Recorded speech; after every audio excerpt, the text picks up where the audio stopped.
लक्ष्मी जी तो आएंगी नहीं, नाराज होकर चली गई। बलराम जी बोले हाँ हाँ जान दे, ये बहू क्यों बड़े नखरे हैं, चली गई तो कहा हम का भूखे रहेंगे, चल लाला मेहनत करके उद्यम करके भिक्षा मांग के पालेंगे। और श्री कृष्ण बलराम दोनों छोटे से बालक का रूप धारण करके गए और स्वर्ग आश्रम के बाहर कटोरा लेके बैठ गए, कोई कुछ तो दे जाएगा। ठाकुर जी और बलराम जी अपनी झोली फैला के जय जगन्नाथ जय जगन्नाथ, मैया तेरा भला हो कुछ दो।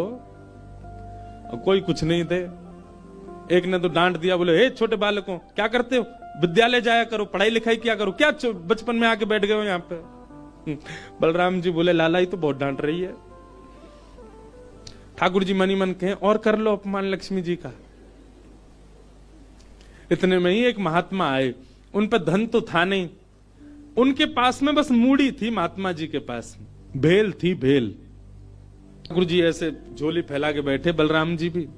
तो महात्मा जी ने क्या किया, ऐसे करके लो बच्चों लो पालो पेट भर लो। बलराम जी बोले लाला एक समय को भोजन तो मिल ही गयो। ठाकुर जी बलराम जी दोनों खुश हुए। लक्ष्मी जी ने दूर से देखा, ए पवन देव जोर से बहना प्रारंभ करो। ऐसी जोर की हवा चली महाराज, सबरी मूड़ी उड़ गई।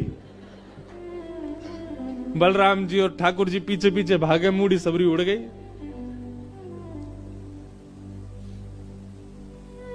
बलराम जी बोले लाला ये क्या हो गया। बोले भैया हम संकोच में कुछ कहते नहीं, आप बड़े भैया, पर हम एक बात कहें, ये लक्ष्मी के बिना सब हाल हो रहा है हमारा। ठीक है बहू है, आपने समझा देते, आप भी बिल्कुल नाक फुला के बैठ गए, गुस्सा है के बैठ गए, चली गई बेचारी।